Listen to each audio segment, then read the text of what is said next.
All right, guys, we're going to run through just a quick example of using matrix operations with an application problem or a word problem. So Mr. Messier made 4 batches of puppet chow, with each recipe having varying amounts of peanut butter, chocolate chips, and powdered sugar.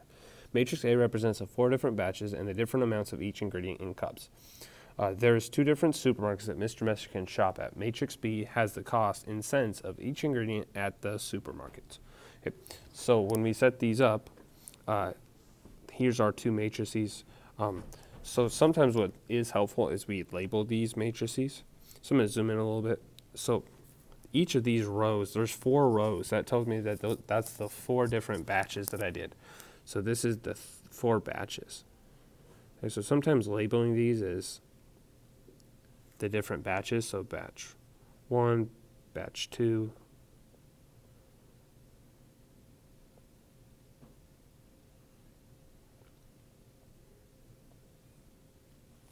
and then each of these columns are a thing. So my first one was peanut butter, then chocolate chips, and then my last one was powdered sugar.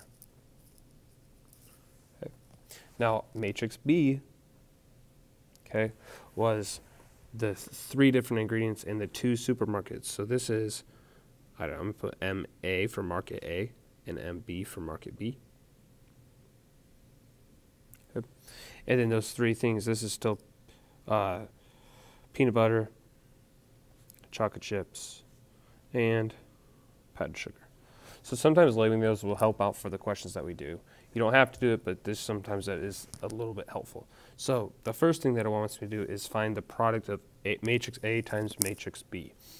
So we can set this matrix up and do it by hand, or remember we can use our calculator and do matrix A and put matrix A in your calculator and then times that by matrix B. And when we do it in our calculator, we get a 4x2 matrix that has 220, 245, 292.5, 140, and then we get 255, 265, 307.5, and 145. Yep.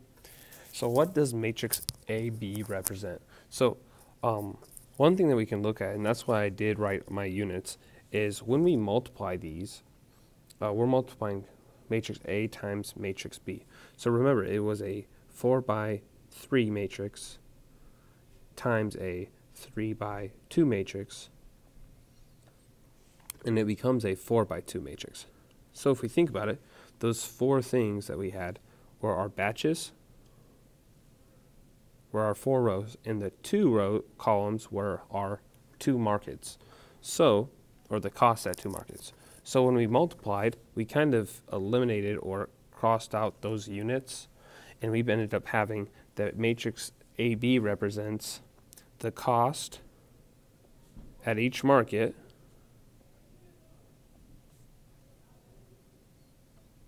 per batch.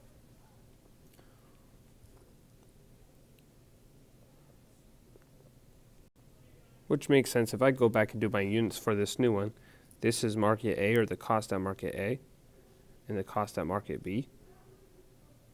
And then each of these are each of our batches. So that kind of helps think, okay, that's what this new matrix represents.